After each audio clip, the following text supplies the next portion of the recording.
Il y a 5 ans, j'écrivais une pièce et on l'a montée dans mon salon. 2 ans plus tard, on avait la chance de faire notre premier festival d'Avignon qui nous a ouvert les portes des plus belles et grandes salles de France. Et cette année, nous faisons notre premier Zénith. Le plan est simple, partir en résidence avec une nouvelle version. Balayer les doutes, les peurs, pour laisser place au travail. Celui qui répare, celui qui rassemble, celui qui fera rire encore plus le public. Personne n'aurait pu prédire qu'une équipe partie de rien finirait dans un Zénith. Et aujourd'hui, personne ne peut prédire s'il sera un succès ou un échec total. Ce backstage raconte comment notre équipe s'est retrouvée après toutes ces années d'aventure. Il raconte le point culminant de la pièce, c'est décidé, je deviens une connasse.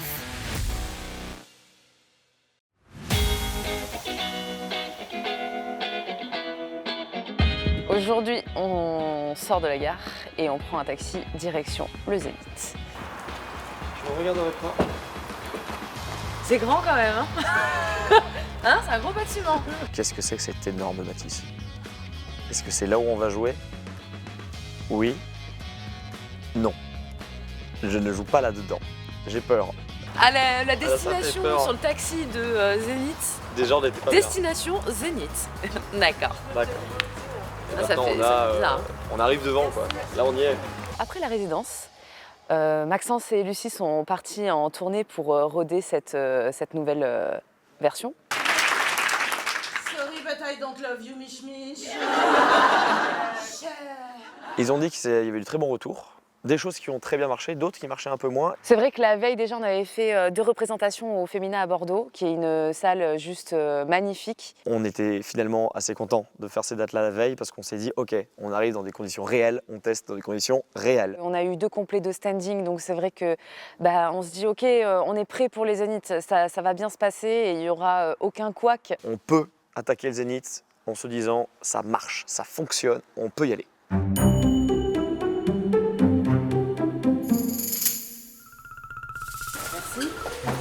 Bonjour. Bonjour. Je regarde pas. Ah, c'est beaucoup loin. On rentre dans la salle et là, putain c'est grand les gars. Oh, regarde. Mais qui a eu cette idée à la fin? C'est grand, c'est très impressionnant. Mais on se dit que toutes ces chaises vides vont être remplies, parce qu'on a le complet ce soir-là. Je me dis que ça va très haut. C'était trop pour moi. C'est saturation d'émotions, trop de bonheur d'un coup, j'ai de stress, de tout. J'ai envie de pleurer, Alex. Ouais.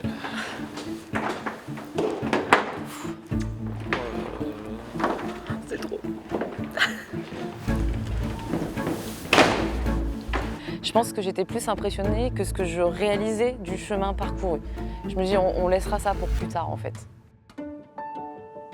On avait prévu avec Élise d'appeler l'équipe à ce moment-là. On avait envie de partager cette aventure avec eux parce qu'ils nous soutiennent déjà depuis un moment. Ils sont vraiment là en disant « vous allez faire un Zénith, on est avec vous les gars ». Et puis c'est l'équipe, c'est avec eux où on défend le spectacle. Ok, alors attendez. Hop là. Donc là, vous avez la scène, là. D'accord. Ah d'accord. Ok. Là, ça fait quelque chose. Hein. Ouais. Bon, voilà, on voulait vous dire qu'on Oui. pense à vous et Oui. qu'on va jouer un peu pour vous quand même ce Bah soir. oui, ce soir. Et que si on est arrivé là, vous aussi, vous allez y passer. Hein. On pensera à vous aussi. Bisous. Gros merde. Gros merde. Ah, Bisous. Bisous. On vous aime, bisous. On était obligés de les avoir à ce moment-là en visio, de pouvoir leur partager en fait ce bout de ce qui leur appartient. C'est mes chouchous quoi. Enfin, si on en est là et qu'on fait la date ce soir au Zénith, c'est le travail de tout le monde qui a contribué. Alors, ce soir, nous allons vous présenter avec Alexis Jarniac. Oui. C'est décidé, je deviens une connasse. Connasse. Maxence Le Marchand. Alors, Leçon numéro 2, quand vous sortez chez vous et qu'une voiture est garée sur votre place de parking, n'hésitez pas à la rayer. j'imagine c'est ça le spectacle. Alors, On va y aller quoi. On ne sait pas si le public va apprécier le spectacle, si le public va être avec nous. Parce que c'est un nouveau public. Un Zénith, c'est quelque chose d'autre que ce qu'on a connu. Et là, on panique un petit peu et on a besoin du coup de se refocaliser, se retrouver avec Élise. T'as l'impression que c'est ta toute première passer ce niveau-là. Mais tu te remets tous les soirs en jeu en vrai. C'est vrai. Et alors ce soir plus particulièrement. Parce que Se planter sur un zénith, c'est ce serait con quand même. ce serait dommage. Ça serait vraiment dommage. Nous, on l'a joué un tas de fois, donc on est rodé sur ce qu'on va faire, mais eux, ils nous ont jamais vus. Ce sera peut-être Donc, la seule fois qu'ils nous voient. Ouais, donc si on se plante en fait une seule soirée, bah, le spectateur aura cette impression-là du spectacle. C'est pour ça qu'il faut toujours faire au mieux. Après, on n'est pas des machines, on fait des erreurs, on en fera certainement. Ce soir, peut-être pas ce soir, je sais pas. On en fait tous les soirs. Il y a toujours des erreurs, toujours.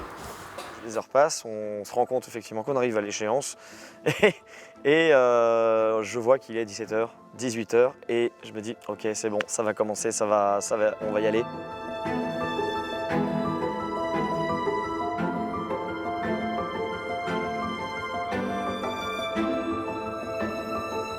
On pense pas du tout aux milliers de gens qui sont en train de rentrer, pas du tout. Mais on veut pas penser à ça, on veut penser à tout sauf à ça. On veut se dire, on va faire une bonne soirée, on va se connecter à eux. Mais jamais de la vie, on se dit là, il y a 2000 personnes qui rentrent pour toi. Non, non, jamais. C'est non. Oui, je les imagine, oui. Je me dis qu'il y a vraiment énormément de monde qui vient ce soir et j'entends déjà le bruit ambiant depuis les loges. On attend que le spectacle démarre, on attend que la première partie démarre pour sentir le public, pour sentir l'énergie de la salle. Je vois Élise qui commence à capter les énergies comme elle fait toujours sur ces trucs. Moi, je suis toujours juste sur l'écoute du public et je regarde ce qui se passe sur scène et je me dis ok, donc je vais sentir à peu près ça sur le plateau. Donc après la première partie, on doit foncer pour aller s'habiller, pour se préparer et clairement là on est en mode concentration, le stress monte. Ça y est, putain, c'est à nous là. Dans moins de 20 minutes. Dans 20 minutes, on est parti.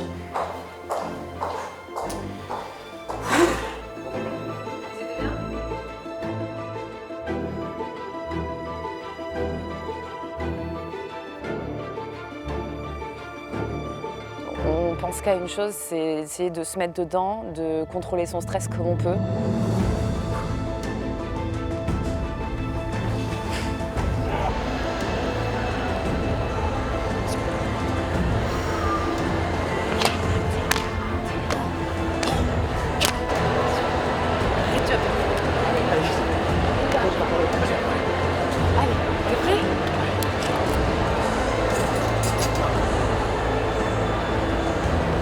J'oscille entre l'ultra focus où je me dis ok, faut y aller, donc je commence à me mettre dans mon personnage, je ne bouge quasiment plus d'ailleurs, je suis complètement figé à regarder quasiment dans le vide, à me dire à attendre le départ, le top départ.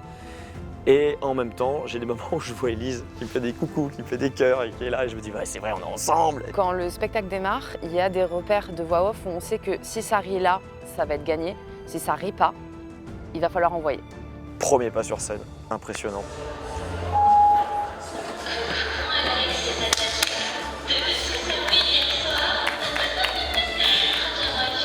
Non!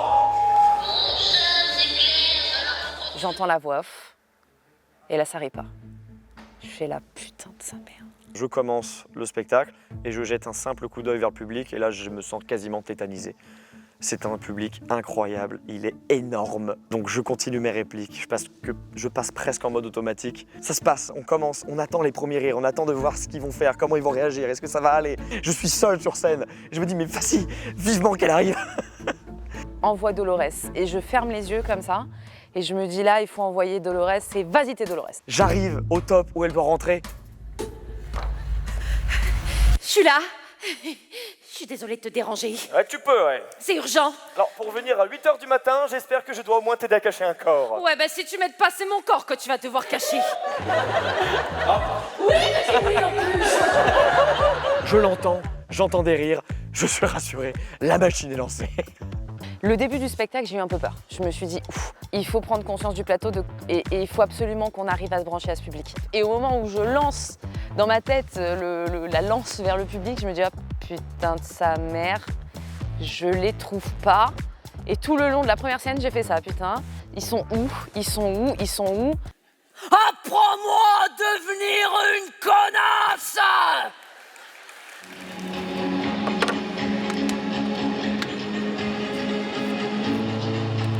J'ai envie de dire, Mesdames et messieurs! Fin de scène 2, je sors et en fait, ça a vraiment pris. J'ai commencé vraiment à me brancher en scène 3. C'est bon, on les a. Et là, jusqu'à la fin de la représentation, on les avait. C'était bon, on pouvait les amener absolument où on voulait. Et ils étaient avec nous. C'était OK. On fait le spectacle, on enchaîne les scènes, on se retrouve, on commence vraiment à à reprendre nos marques. Et là, vraiment, je me sens comme à la maison. Ça y est, je commence à savoir ce que je fais, je commence à m'amuser, je commence à profiter. Une fois que je les ai eus, j'étais un peu plus détendue. Mais par contre, j'ai vécu un enfer avec les costumes. J'essaye d'enlever mon pull et là, mon pull emmène mon micro. Donc je retiens mon micro comme ça, j'essaye de dire mes répliques. De l'autre côté, j'essaye de faire capter le technicien, de dire « Viens, arrêtez !» Et Tonio, trop chou, il est arrivé, il a essayé du coup de me le mettre. J'arrive pas à respirer, moi, là-dedans. Ça, c'est drôle, ça, monsieur. C'était un enfer. Ce moment, c'était un enfer. Je me suis dit, putain, mais il fallait que ça tombe ce soir-là. Il faut que ça tombe ce soir-là, quoi. Tout le long de la pièce, on a entendu rire, on a entendu applaudir, on a entendu des « Oh !» On a entendu des réactions, c'était marrant. Et arrive la dernière scène, je sens que c'est la fin, je sens une petite sensation amère de me dire c'est déjà fini. À la fin de la pièce, on lance la musique de Salut et on sent que ça crie.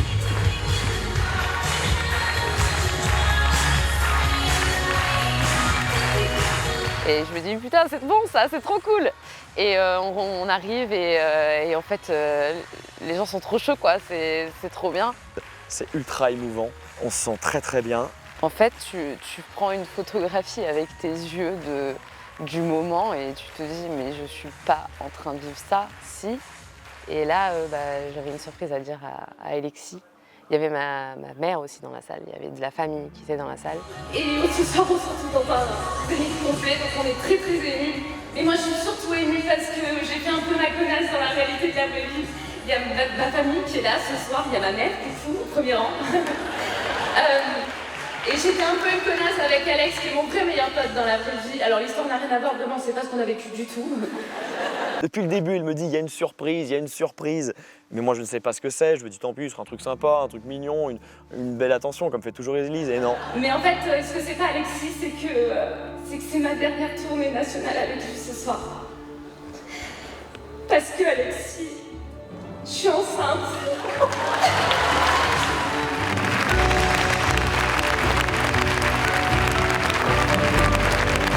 J'étais tellement heureux, mais on m'a jamais fait ça. Et ma meilleure amie qui tombe enceinte et qui me l'annonce au Zénith, c'est la plus grande expérience que j'ai jamais vécue de ma vie.